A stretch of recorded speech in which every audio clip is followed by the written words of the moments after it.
अस्सलाम वालेकुम and welcome to हम सब टीवीज़ प्रोग्राम डॉक्टर्स लाउंज। आज हमारे साथ इस प्रोग्राम में मौजूद हैं doctor Haroon Aziz Khan Babar. He is an eminent cardiologist और उसके अलावा he wears lots of hats. तो पहले हम चल के मिलते हैं डॉक्टर साहब से, पूछते हैं कि what kind of hats does he actually wear. अस्सलाम वालेकुम डॉक्टर साहब। वालेकुम सलाम। सर, आप बहुत कुछ करते हैं, एक कार्डियोलॉजिस्ट तो हैं ही, लेकिन आप बहुत सारे इदारों को हेड भी करते हैं। सर प्लीज़ उनके बारे में हमें बताइए। आजकल मैं I am working as professor of cardiology at Nishtar medical university, उसे मैं हेड कर रहा हूँ और इंशाल्लाह उसको हम डेवलप करेंगे, इन इक्वलेंस में ले आएंगे with Multan institute of cardiology and Punjab institute of cardiology. इससे पहले मैं मुल्तान इंस्टीट्यूट ऑफ कार्डियोलॉजी में एज एसोसिएट प्रोफेसर भी काम करता रहा हूँ और I am one of the pioneers. Initially I started that project in 2005-2006 और पहली एंजियोग्राफी भी साउथ पंजाब में मैंने की थी और उधर काफ़ी लोगों को ट्रेन भी किया एंजियोप्लास्टी एंजियोग्राफी में। उससे पहले I was working as chief of cardiology in King Abdul Aziz specialist hospital Saudi Arabia. तो वहाँ से मुझे उस वक्त गवर्नमेंट ने बुलवाया था to start this institute. Doctor साहब, ये पर्टिकुलरली मुल्तान या साउथ पंजाब क्यों? आपकी कोई पर्सनल प्रेफरेंस भी है इसमें? साउथ पंजाब और मुल्तान इसलिए कि मेरे roots are from Multan. Okay.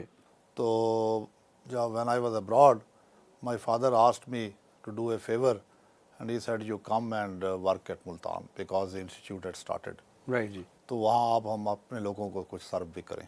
Sir, सारा पाकिस्तानी आपके लोग हैं, बट वो particularly because it was not that developed उस ज़माने में, आपके आने से पहले आपने खुद ही बताया कि आपने एक दो इदारों को वहाँ पे सेटअप किया। एग्जैक्टली जी। Exactly that was the reason, क्योंकि लाहौर में मैं बड़ा अरसा रहा हूँ, स्कूल कॉलेज सारा मेरा लाहौर में जी ही जी गुजरा है। जी। तो basically that part of Pakistan और यूँ कह लें कि पंजाब इज़ अंडर डेवलप्ड जी ठीक। As compare to as rest of compare to rest Punjab. Of Punjab. जी। तो वो हमारी एक ड्यूटी भी बनती है कि उसको डेवलप करें और उसको एट पार ले आएँ। प्लस ये इसमें शायद आसानी है फॉर द पेशेंट्स ऑल्सो, क्योंकि कम्युनिकेशन जो है वो आप उनके लोकल लैंग्वेज में उनके साथ सराइकी में करते होंगे, तो दैट्स ऑल्सो एन एस्पेक्ट जहाँ पे उनको ज़रा इजी फील होता होगा आपसे कम्युनिकेट करने में। बिल्कुल, वो भी करते हैं। उसके अलावा कार्डियोलॉजी का ऐसा फील्ड है कि आपको डोर स्टेप्स पे ही उसकी ज़रूरत होती है। जी। इसके बजाय कि people should wait and come to Lahore to be cared, तो उसमें you lose lot of valuable life. सही जी। तो इसलिए भी बड़ा ज़रूरी है कि हम जितने भी सेंटर्स बनाएं, पेरिफेरी में भी बनाएं, ताकि लोगों को एट देयर डोर स्टेप्स ये चीज़ें मिले।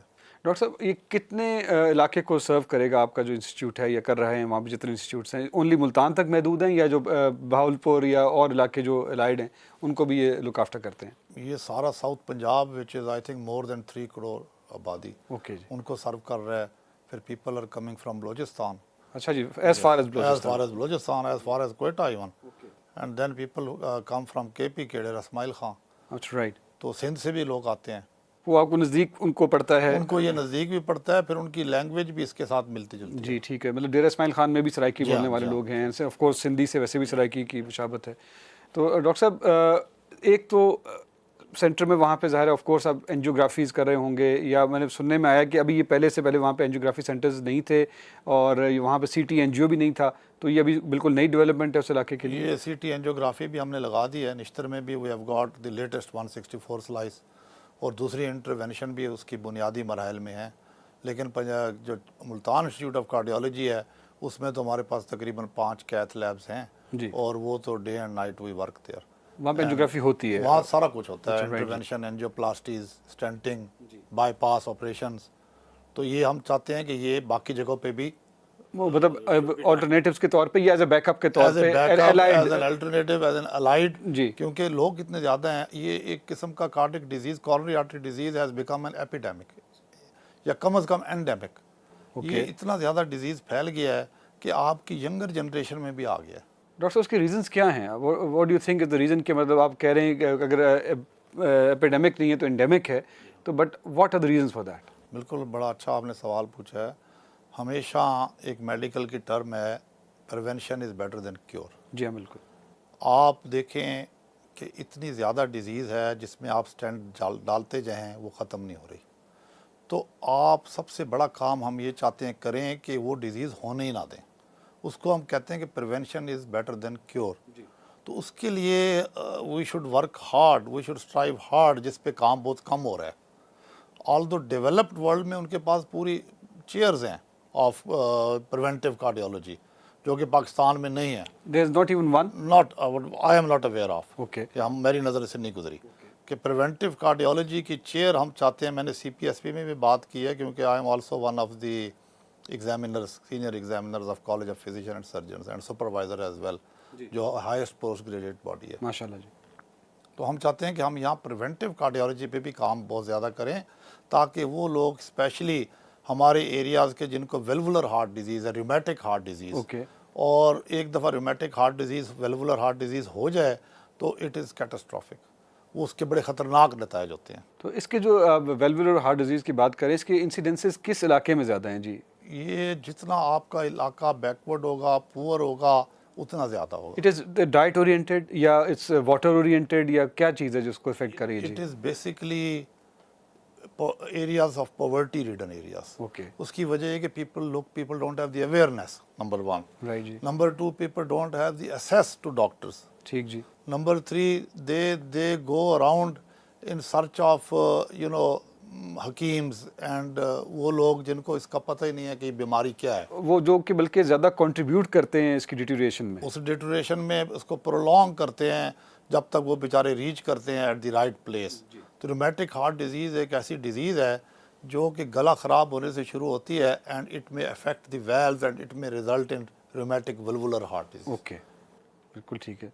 तो डॉक्टर साहब इसकी क्योर रेट क्या है? अगर कोई किसी स्टेज पे, किस स्टेज पे आपका बंदा आए तो उसको आप समझते हैं कि क्योर हो सकता है? हाँ, डेफिनेटली अगर आप जल्दी बच्चों को या किसी जो यंगस्टर्स हैं उनको देखते हैं उनके गला ख़राब हो रहा है and you treat them with antibiotics, तो आप प्रिवेंट कर सकते हैं उसके हार्ट की इन्वॉल्वमेंट को। राइट। एक दफ़ा रूमेटिक हार्ट डिजीज़ हो जाए फिर भी आप उसको प्रिवेंट कर सकते हैं वैल्व इन्वॉल्व होने को। ठीक। लेकिन जब वैल्व इन्वॉल्व हो जाएं तो फिर आप या तो सर्जरी की तरफ जाते हैं या फिर हम बैलून एंजियोप्लास्टीज करके वैल्व खोलते हैं।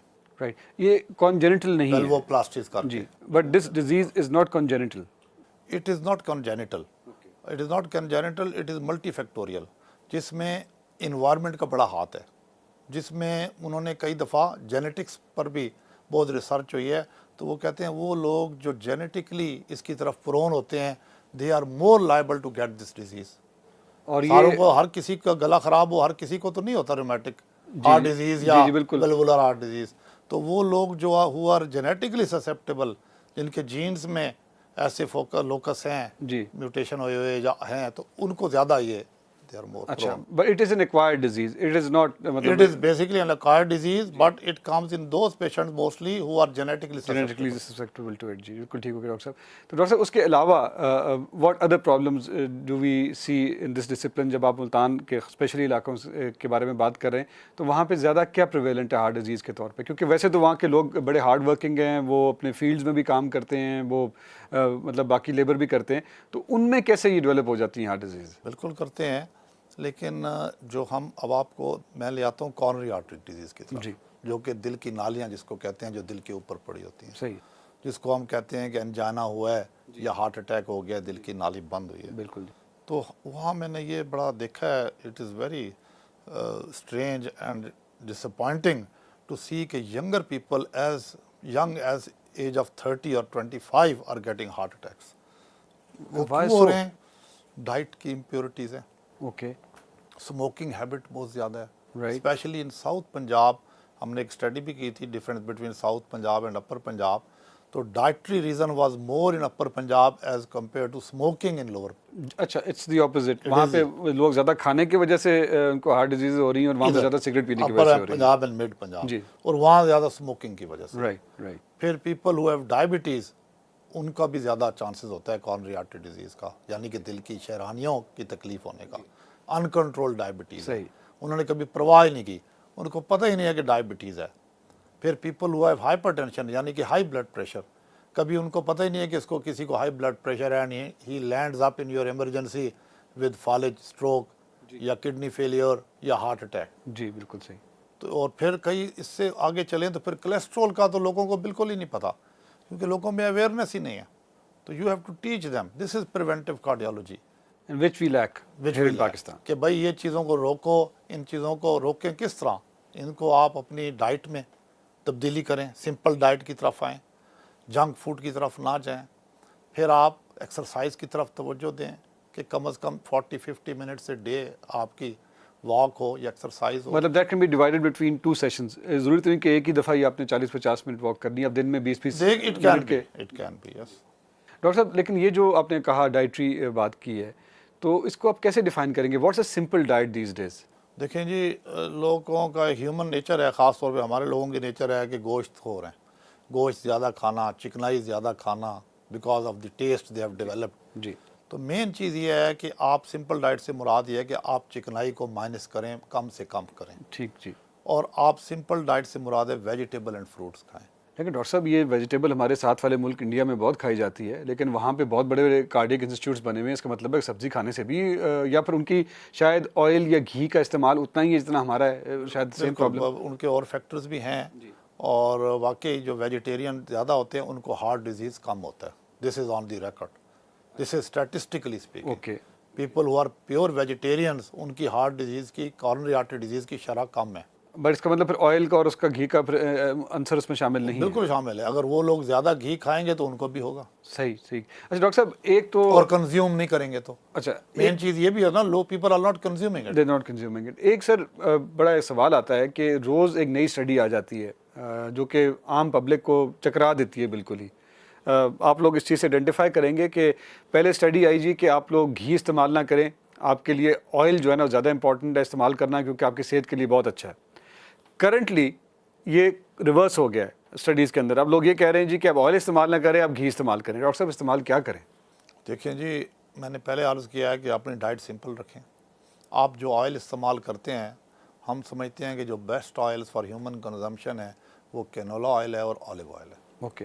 Canola oil is poor man's olive oil, it's like omega 3 की वजह से, और ओमेगा 3 की वजह से, एंटीऑक्सीडेंट प्रॉपर्टीज़ की वजह से, ठीक हो गया। और एचडीएल इंप्रूव करने। HDL is a good the cholesterol. Good cholesterol जी। तो इसको आप इस्तेमाल करें, लेकिन ये भी थोड़ा करें। वो कहते हैं ना कि excess of everything is bad, जी बिल्कुल। ये भी थोड़ा इस्तेमाल करें, विच इज़ रिक्वायर्ड मिनिमम। बिल्कुल ठीक। तो ये तो पहली शर्त है। राइट। दूसरी ये है कि आप दालें खाएं, okay. Which are best for you.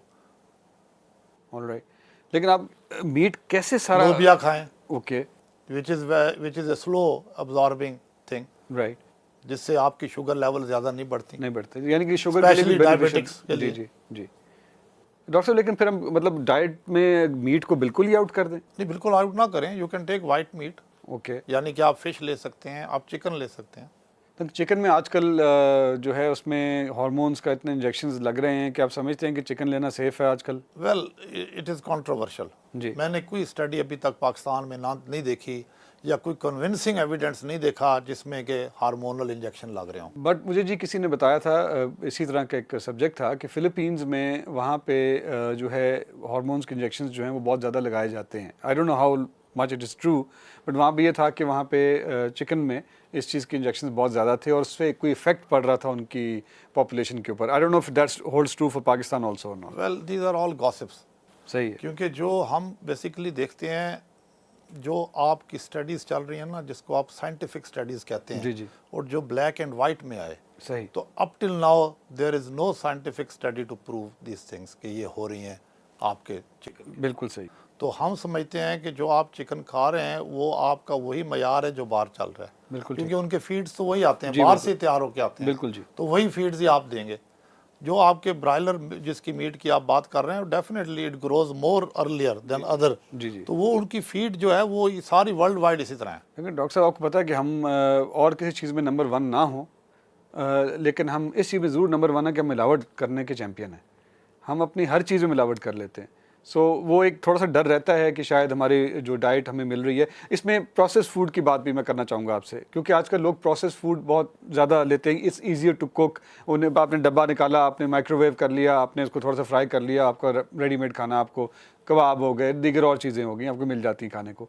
उससे कितना इफेक्ट पड़ रहा है सर आपके कार्डियक हेल्थ पे? वेल, हम हमेशा कहते हैं कि processed food is not a good food.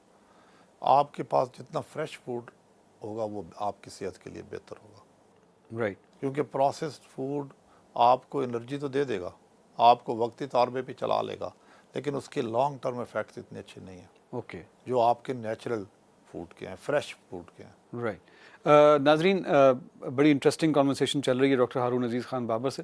We'll be back just after a short break.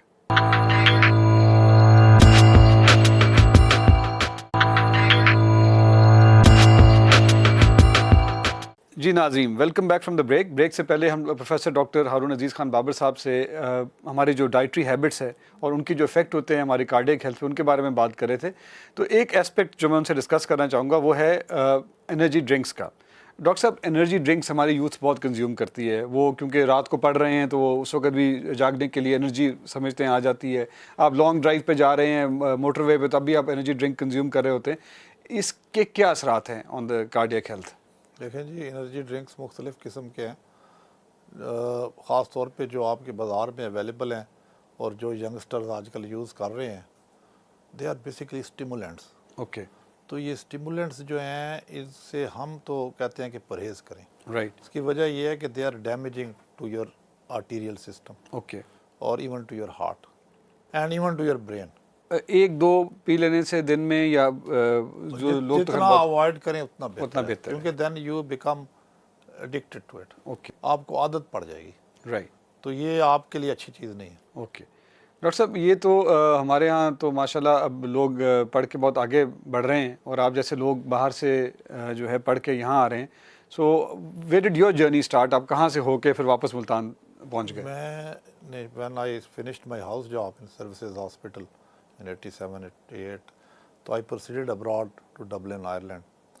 तो वहाँ मैंने MRCP की, फिर MRCP UK भी की, आयरलैंड भी की, फिर FRCP भी किया एडिनबरा. तो वहाँ फिर कार्डियोलॉजी की ट्रेनिंग मेरी शुरू हुई 89-90 से. तो I remained there up till 96. Doctor साहब, क्या यही वजह है कि सेंट जेम्स हॉस्पिटल? अच्छा, सेंट जेम्स हॉस्पिटल, जो उनका टर्शरी रेफरल ओके. हॉस्पिटल है. ऑलराइट. डॉक्टर और साहब, द फर्स्ट पहली दफ़ा जब स्टेंट्स आए हैं आयरलैंड में, तो मेरे सामने आए हैं. This was 92-93. अच्छा, उससे पहले स्टेंट नहीं हुआ पहले करते थे. सिर्फ बैलून हैं जो प्लास्टिक करते थे. So that was a new thing, new technology back then. Doctor साहब, ये बात सही है फिर, क्योंकि आप लोग अगर सारी ज़िंदगी पढ़ने में गुजार देते हैं फिर तो आप लोगों की अरेंज मैरिजेस सही होती हैं फिर. देखें जी, मेरा तो ख्याल है अरेंज मैरिजेज ही होनी चाहिए. लेकिन सर दूसरी मैरिज भी अरेंज होती है. वो भी arrange होती है, क्योंकि आपको खुद अरेंज करना पड़ता है सारा इसी कुछ. तरह. तो इसलिए, लेकिन क्योंकि आप लोग पढ़ते ही इतना है कि आपके पास टाइम ही नहीं होता कुछ और करने का, कोई एक्स्ट्रा करिकुलर एक्टिविटी का. बिल्कुल सही कह रहे हैं. मैं कई दफ़ा अपने स्टूडेंट्स को और अपने कोलीग्स को यही कहता हूँ कि यार हमारी शादी जो है ना वो मेडिसिन से हो चुकी है. We are married to our profession. क्योंकि if you are just to your profession, तो आपके पास टाइम ही नहीं है. ओके. ना आपके पास टाइम है अपनी फैमिली का, तो आप फैमिली के साथ ज़्यादती कर रहे हैं. लेकिन डॉक्टर साहब, फिर इसमें जो एम्पैथी है फॉर द पेशेंट, वो बीच में कहीं कॉम्प्रोमाइज़ नहीं होती? क्योंकि जाहिर है आप जब अपनी फैमिली के साथ एम्पैथी नहीं कर पा रहे, आप उनको टाइम नहीं दे पा रहे या उनकी जो रिक्वायरमेंट्स उनको पूरा नहीं कर पा रहे as a doctor, any doctor, तो फिर जब आप पेशेंट के साथ कैसे, आपको लाइक हज़ारों पेशेंट तो नहीं, चलो 100 पेशेंट तो रोज़ के देखते ही होंगे, तो कैसे आप एम्पैथाइज़ करते हैं उनके साथ? देखिए जी, आपने सेक्रीफाइस कर दिया. आपने अपनी फैमिली लाइफ सेक्रीफाइस करके सारा टाइम आपने पेशेंट को दे दिया. बल्कि आप तो सारा टाइम पेशेंट को दे रहे हैं. सही. और फिर जहाँ आपकी बात है कि आप इतने ज़्यादा पेशेंट देखते हैं, वो आई एग्री, हर डॉक्टर इस तरह नहीं करता. मैं 20 पेशेंट से ज़्यादा नहीं देखता. Okay. It is a limit for me. Alright. That means in the day and the evening मिला के? Specially when I am doing my private practice. Okay. Right. तो मैं 10, 15, 20, that's all, because I give 15 to 20 minutes to everyone. Alright. तो even in my ward rounds में तो फिर आपको सारों को देखना पड़ता है. Then you have to spend hours in your ward rounds. बिल्कुल ठीक जी. तो इसी तरह जब आप प्रोसीजर्स करते हैं तो वो प्रोसीजर्स भी बड़ा देखभाल के करना पड़ता है कि किसको क्या ज़रूरत है, करने की ज़रूरत है भी सही है नहीं. तो आप पहले उसको 4 दफ़ा सोचते हैं कि इसको मैं कितना बेनिफिट दूंगा, क्या इसको नुकसान तो नहीं ज़्यादा दूंगा. तो ये सारी चीज़ें, this needs a lot of time and concentration. So हमारे ख़ास तौर पे कार्डियोलॉजिस्ट जो हैं, आर दे ओवरवर्क्ड? क्योंकि मरीज़ तो बहुत ज़्यादा हैं और देखने वाले उनको कम है, तो इसके बारे में आप क्या कहेंगे? पॉपुलेशन वाइज तो बहुत कम है ना, तो they are overwork. Of course आप देखें आपकी पॉपुलेशन कितनी है और उसके मुताबिक WHO जो क्राइटेरिया है उसके मुताबिक तो आप बहुत कम है आपके पास professional. What is the criteria जी? क्राइटेरिया आप देखते हैं ओवर 20,000 पीपल, आपको कितना कंसल्टेंट चाहिए या इससे भी कम. राइट. तो ये आपका क्राइटेरिया मीट ही नहीं कर रहे. बिल्कुल सही जी. वो तो आपके बहुत कम है, उससे भी कम. तो डॉक्टर साहब, what other things that you can tell us, अब जैसे देखें आजकल स्मॉग का मौसम चल रहा है या सर्दियाँ आ जाती हैं फॉर दैट मैटर, तो उस सीज़न में लोग कहते हैं स्मॉग को तो चलें एक बीच में टेम्प्रेरी फेज़ आती है, पर सर्दियों में ये कहते हैं कि लोगों को कार्डियक प्रॉब्लम ज़्यादा होती हैं, हार्ट अटैक ज़्यादा होते हैं, उसकी क्या वजह है जी? उसकी बड़ी मेन वजह ये है कि सर्दियों में आपका मेटाबॉलिज्म और होता है, गर्मियों में और होता है, और स्पेशली जो आपका कैटेकोलोमीन लेवल्स हैं वो रात के वक्त ज़्यादा होते हैं। तो इसलिए अगर आपने सुना होगा कि अर्ली मॉर्निंग आवर्स में हार्ट अटैक्स, मायोकार्डियल इन्फाक्शन ज़्यादा होते तो डॉक्टर साहब व्हाट कैटेगोरी जो बेहतर मुश्किल लफ्ज़ कैटेकोलोमीन्स है एक जी? हार्मोन्स हैं जो आपकी बॉडी में रिलीज़ होते हैं, ओके और वो बॉडी का उसको अगर वो बहुत ज़्यादा रिलीज़ हो रही हैं और साथ ही आप किसी को डिजीज़ भी है, कॉर्नरी आर्टरी डिजीज़ भी है, तो वो उसको जल्दी अटैक हो जाएगा। ओके। तो एक सुना है डॉक्टर्स रिकमेंड करते हैं कि रात को आप सोने से पहले कोई 1-2 ग्लास पानी के पी के सोएं ताकि आपको उसके चांसेस गालिबन हार्ट अटैक के कम हो जाते हैं। Is that true? हाँ, वो ये बातें काफ़ी बनी भी हुई हैं भी सही, उसमें कुछ वर्थ कि वो कहते हैं जी आपका ब्लड ज़रा पतला हो जाएगा। अच्छा डॉक्टर साहब, ये एक कुछ लोग खुद ही सेल्फ मेडिकेशन शुरू कर देते हैं और वो कह लें कि एस्पिरिन की टैबलेट्स जो हैं, जो माइनर डोज की जो होती हैं, लोप्रिन जिसको कहते हैं अगर जेनरिक नाम हम ले रहे हैं तो उसकी वो स्टार्ट कर देते हैं जी। सिर्फ इस आपने 50 क्रॉस किया नहीं तो उन्होंने कहा जी आप लेना शुरू कर दें बिकॉज आपको वो ब्लड थिन रहना चाहिए, आप प्रिवेंटिव है ये। Is that all right to take या नहीं? नहीं, इस तरह नहीं है। हम सिर्फ ये चीज़ें उनको ख़ास तौर पे जो आप बात कर रहे हैं एस्पिरिन की जो एंटी प्लेटलेट है जी जी जो कि ब्लड थिन करती है, हम उन लोगों को एडवाइस करते हैं जिनके रिस्क फैक्टर्स हो, जिनके Okay. मेजर रिस्क फैक्टर्स हो, राइट जिसकी फैमिली हिस्ट्री बड़ी स्ट्रांग हो, all right premature coronary artery disease की, ओके जो स्मोकर हो, जो हाइपरटेंसिव हो कंट्रोल्ड, जिसके कोलेस्ट्रॉल लेवल बहुत ज़्यादा हो, या इवन आज अभी तक तो डायबिटीज़ को भी रिकमेंडेशन नहीं है, लेकिन I would give a patient of में diabetes aspirin as well. Okay. तो लेकिन जिसको ये चीज़ें नहीं हैं तो उसके लिए ज़रूरत नहीं है। उसका रीज़न ना देने का ये भी तो है ना सर कि बड़ा एडवर्स इफेक्ट पड़ता है स्टमक पे, स्टमक अल्सर्स वगैरह भी शुरू हो जाते हैं, लेकिन डॉक्टर्स प्रिवेनेंटली जो तो ज़्यादा स्पेशलाइज नहीं है आपकी तरह या और आपके जो स्पेशलिस्ट हैं वो तो they will be very careful in giving any medicine to anybody. But ये जो हमारे पेरिफेरीज पे छोटे डॉक्टर्स बैठे हुए हैं जो कि जीपीज़ हैं, खुद ही प्रिस्क्राइब कर देते हैं कुछ specialized medicine, do you think that's the right practice? हर ड्रग का साइड इफ़ेक्ट है। Aspirin considered a safe drug, it can still cause ulcer in this stomach, बिल्कुल सही। It can still cause bleeding, gastritis. तो ये you have to weigh the priorities. इसलिए मैंने कहा कि वो लोग जिनको ज़रूरत है, जिनको रिस्क फैक्टर्स हैं, उनको तो हम देंगे। सही। या जिनको हार्ट डिजीज़ है प्रूवन, कॉर्नरी आर्टरी डिजीज़ है या वस्कुलर डिजीज़ है, कार्डियोवस्कुलर या सेरेब्रोवस्कुलर, तो उसको यानी कि दिमाग की इन्वॉल्वमेंट, तो उसको तो हम देंगे। राइट या जिसकी हिस्ट्री है, या जिसको इवेंट हो चुका है, या जिसके मेजर रिस्क फैक्टर है। राइट। जिसको नहीं है तो उसको देने का कोई आइडिया नहीं है। अच्छा डॉक्टर साहब, डायग्नोस्टिक अब तो बहुत ज़्यादा मैं समझता हूँ कि एडवांस हो चुकी हैं पहले से, तो उसमें CT एंजियो एक नई चीज़ ऐड हुई है compare to the normal conventional angiography. What is actually CT angio? It is not a new thing, उसको या it has been here for decade से भी ज़्यादा हो गया है। तो CT डिकेड से भी ऊपर हो गया, CT एंजियो को बहुत ज़्यादा हो गया। तो CT angio basically in Pakistan also? Pakistan also. तो CT angio basically is an angiography जो आप इंटरवीन किए बगैर कर लेते हैं, यानी कि आपने कैनुला लगाया और कंट्रास्ट मीडियम का इंजेक्शन दे के CT स्कैन से आपने कॉर्नरी आर्टरीज की पिक्चर ले ली in multi dimension different angles. It's a more advanced form of IVP जो कि एक ज़माने में किडनी के स्टोन्स को देखने के वो लिए तो इस्तेमाल सिंपल होती थी। एक एक्सरे होता था ना, ये भी एक्सरे, लेकिन इज एडवांस फॉर्म क्योंकि ये मल्टी स्लाइस आ गया है, जी जी तो ये बड़ी जल्दी से वो सारा वो बना लेता है राइट। उसका स्ट्रक्चर। तो इसमें बड़ा इंपॉर्टेंट इसमें ये देखने का है कि ये किसके लिए मुफीद है। एग्जैक्टली ये क्वेश्चन था मेरा आपसे अगला। ये किसके लिए मुफीद है? तो हम समझते हैं कि ये उन लोगों के लिए मुफीद है जो लो रिस्क है या इंटरमीडिएट रिस्क है। ओके क्योंकि एक पेशेंट अगर मुझे पता चल रहा है कि इसको कॉर्नरी आर्टरी डिजीज़ है, उसके क्लिनिकल उससे देखने से, बाकी चीज़ें देखने से, तो why should I go for CT? उसके लिए तो मैं डायरेक्ट कन्वेंशनल एंजियोग्राफी में जाऊंगा कि अगर एंजियोप्लास्टी की ज़रूरत हो तो कर दें। जी, मतलब एंजियोप्लास्टी सबका मतलब है कि वहाँ पे स्टेंट अगर डलना है उस जगह पे जहाँ पे ब्लॉकेज है और आपने इंटरवेंशन की हुई है थ्रू कन्वेंशनल एंजियोग्राफी, तो आप वहाँ पे उसी वक्त जो है आप स्टेंट डाल सकते उसी हैं। वक्त भी डाल सकते हैं, बाद में भी डाल सकते हैं, after discussion with the patient. Okay, but वो ऑफ कोर्स वो फैसिलिटी आपको CT एंजियो में नहीं होती। CT में क्योंकि आपने कंट्रास्ट उतना ही दे दिया, पेशेंट को इतना रिस्क भी नहीं था, तो आपने खाम फिर उसकी, तो अगर उसका हाई रिस्क पेशेंट है then you go directly for conventional Right. Angio. तो अगर लो रिस्क और इंटरमीडिएट रिस्क है जिसमें आप प्लस माइनस हैं तो उसको करके देख लें। एक तो ये है।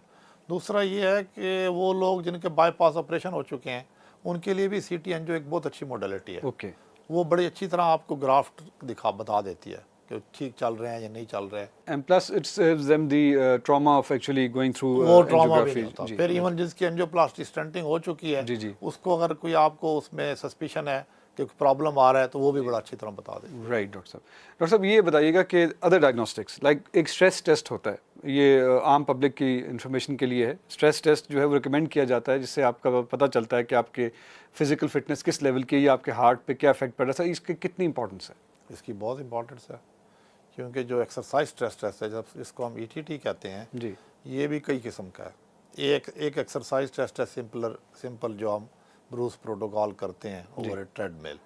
एक है फिर हम बाईसाइकिल पे करते हैं, थोड़ा सा मॉडिफाइड है।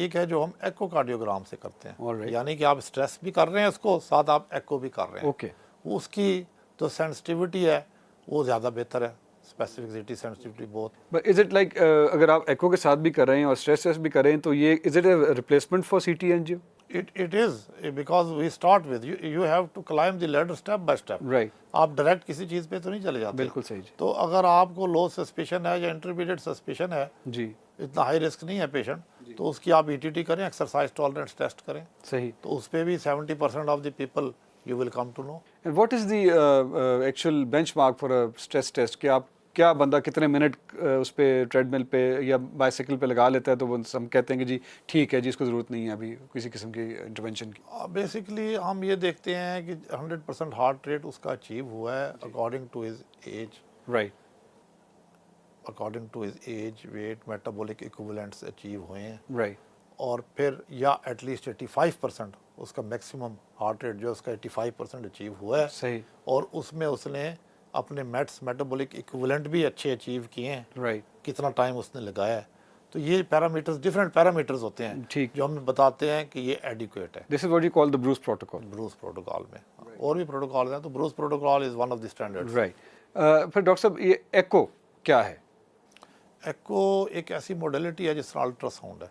राइट, ये साउंड वेव से आप दिल का फंक्शन देख रहे हैं, आप दिल के वैल्व्स देख रहे हैं ओके, मोस्टली, जी। उसकी वॉल मोशन एबनॉर्मेलिटीज देख रहे हैं कि कहीं एंजाइना या स्कीमिया से उसकी दीवारों में कोई एबनॉर्मेलिटी तो नहीं आ रही, ओके, या आ चुकी है, किसी को पहले हार्ट अटैक हुआ है, राइट, तो वो भी बताएगी।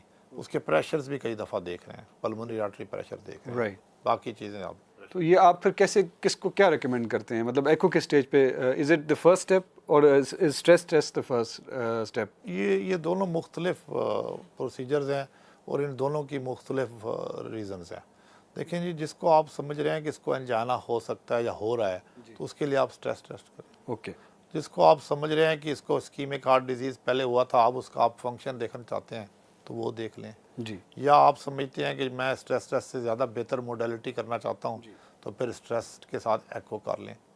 वो लेकिन वो कॉन्करेंट होगा, साथ वो होगा? कॉन्करेंट होता है, उसमें आपकी सेंसिटिविटी और स्पेसिफिसिटी बहुत बढ़ जाती है। Okay. वो आपको जल्दी बता देता है, बेहतर बताता है कि वाकई इस्कीमिक हार्ट डिजीज़ यानी कि अनजाना है या नहीं। लेकिन वो स्टैंड अलोन टेस्ट भी वैलिड हैं? वो भी valid वो हैं। भी वैलिड हैं। और आपसे इसके अलावा आप क्या समझते हैं, कोई एंजाइम टेस्ट होते हैं जहाँ पे लोगों को पता, वो क्या होता है जो बताइए? ख़ास तौर पे आजकल जो लेटेस्ट आ गए हैं, लेटेस्ट तो नहीं, आप काफ़ी अरसे से हैं, लेकिन यहाँ लेटेस्ट समझें, जिसमें हम trop T and trop I enzyme test हैं जो हम करते हैं 6 hours after the episode. Alright, if somebody has come with chest pain और हमें वो सस्पिशियस लग रहा है, तो हम उसके ये टेस्ट 6 घंटे बाद कराते हैं। ऑलराइट, इसको 6 घंटे लगते हैं राइज करने में।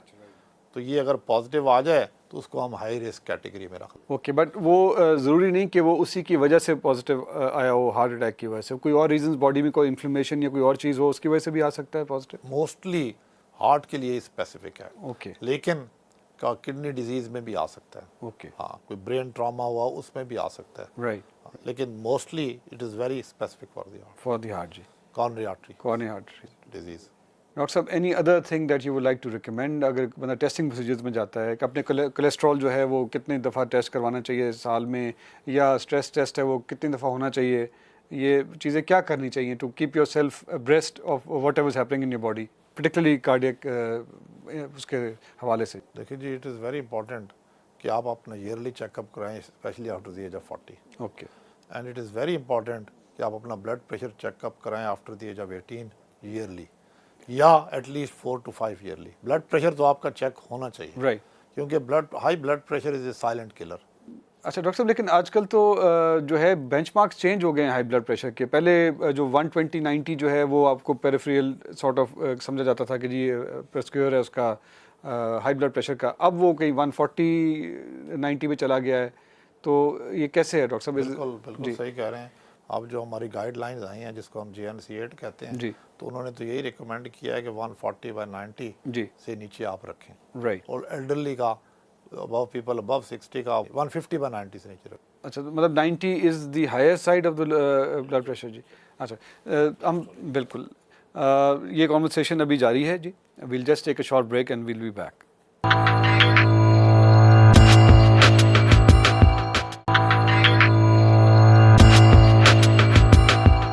जी नाजरीन, welcome back from the break. We will continue our discussion with doctor Haroon Aziz Khan Babar. Sir, अब पहले शुरू में भी हमने इस टॉपिक पे टच किया था, prevention is better than cure. तो prevention is a relative term, इसको हम किस तरह बेहतर तरीके से फोकस करके नैरो डाउन कर सकते हैं कि क्या प्रिवेंशन हमें करनी है टू अवॉइड कार्डियक डिजीज़? देखिए जी, ये तो आपको जो है ना, जिस तरह आप प्रोग्राम कर रहे हैं, ये प्रोग्राम ज़्यादा से ज़्यादा करने पड़ेंगे। आपको मीडिया यूज़ करना पड़ेगा ओके, लोगों की अवेयरनेस के लिए। आपको न्यूज़पेपर्स यूज़ करने पड़ेंगे। आपको टॉक्स, ख़ास तौर पे जो कार्डियोलॉजिस्ट हैं या डॉक्टर, सीनियर डॉक्टर्स हैं, इनको इसके ऊपर टॉक्स देनी पड़ेंगी, बाहर जाके जनरल प्रैक्टिशनर्स को, यंग डॉक्टर्स को।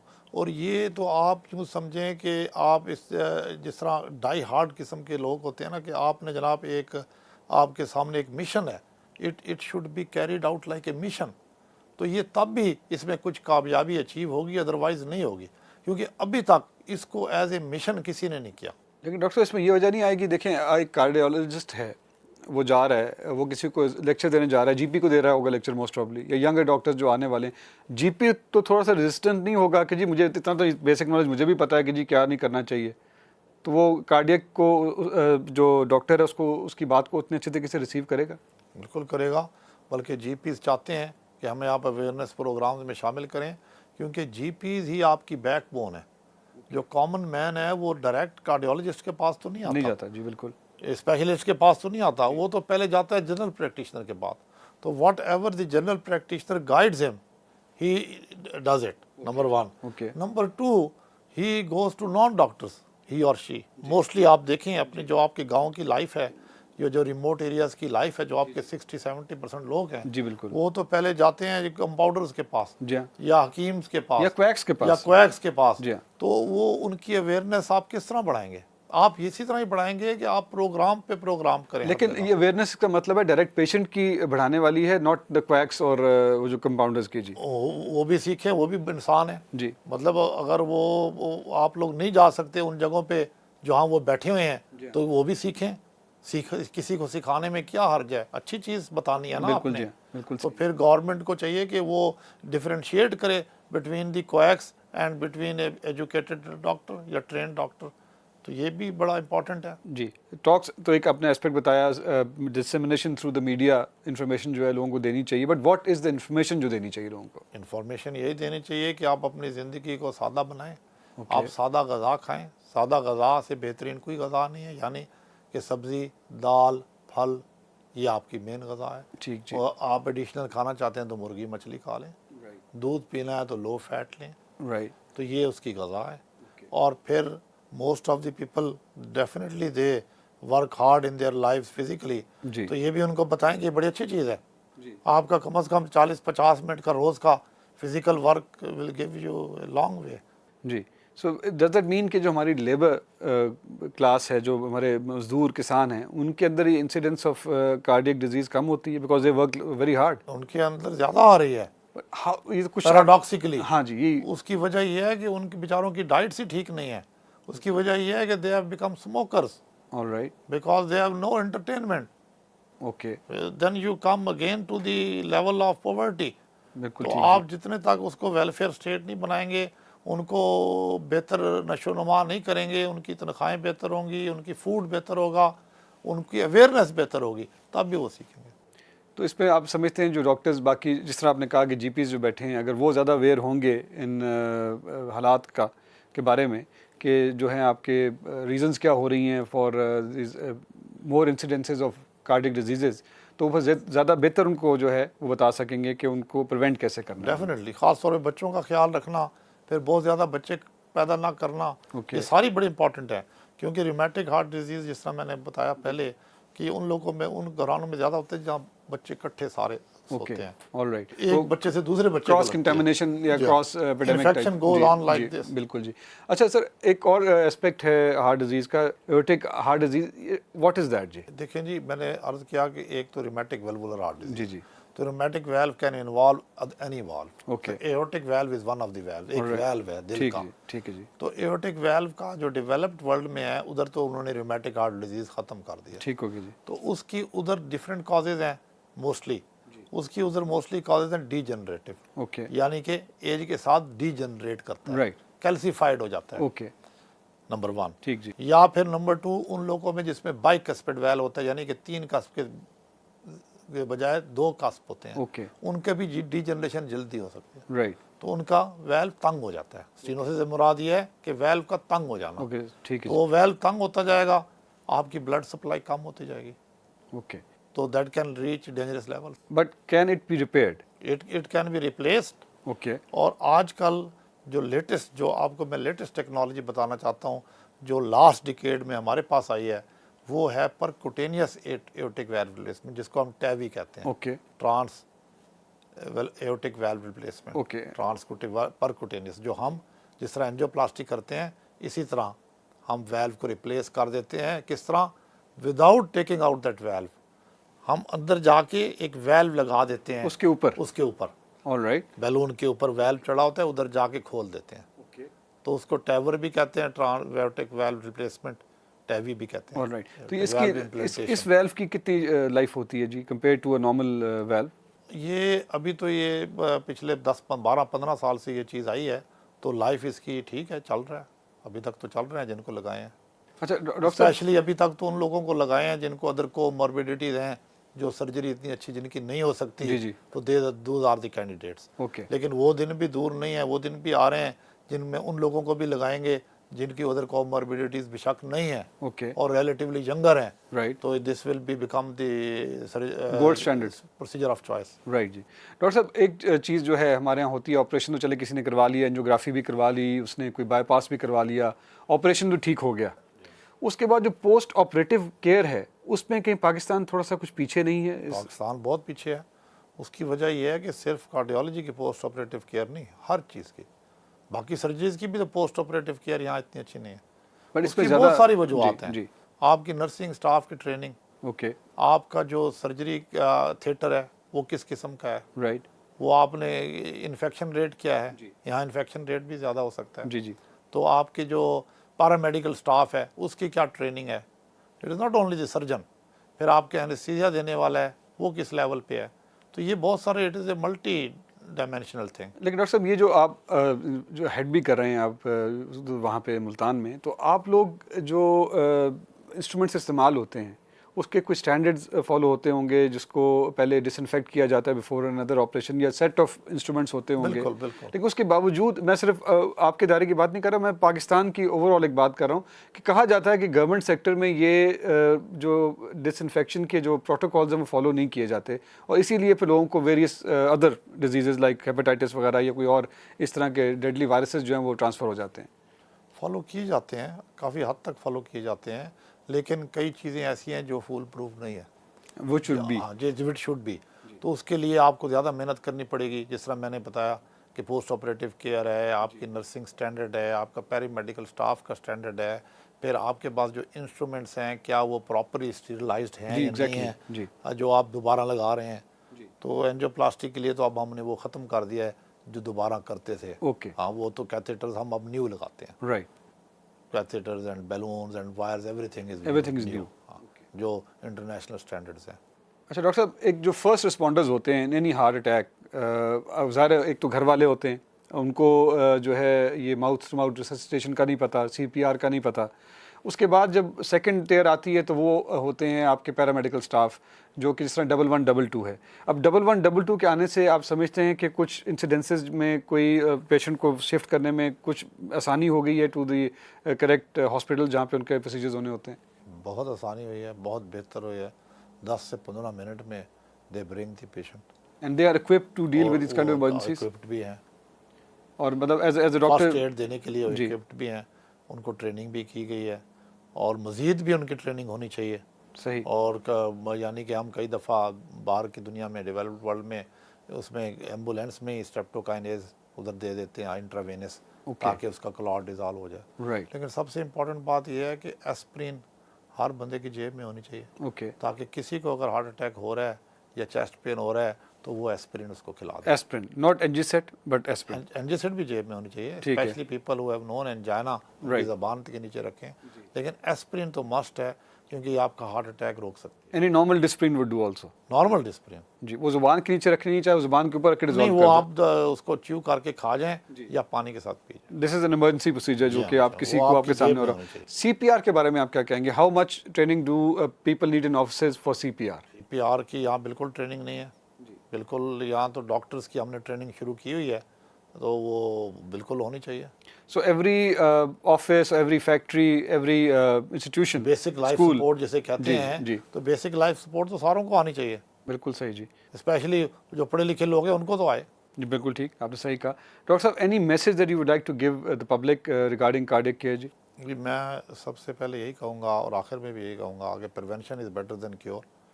आप बराए मेहरबानी सिंपल लाइफ अपनाएं, आप एक्सरसाइज के लिए टाइम निकालें और जितनी इम्प्योरिटीज़ हैं उनसे दूर रहने की कोशिश करें और एक दूसरे की हेल्प करें इसमें। With this very nice and important message, we beg leave from today's program. Dr. Haroon Aziz Khan Babar साहब का बहुत शुक्रिया that he came on the program and gave us such interesting advice and very important advice. आइंदा हफ्ते फिर हाजिर होंगे with another episode of Doctor's Lounge at हम सब TV. खुदा हाफिज़।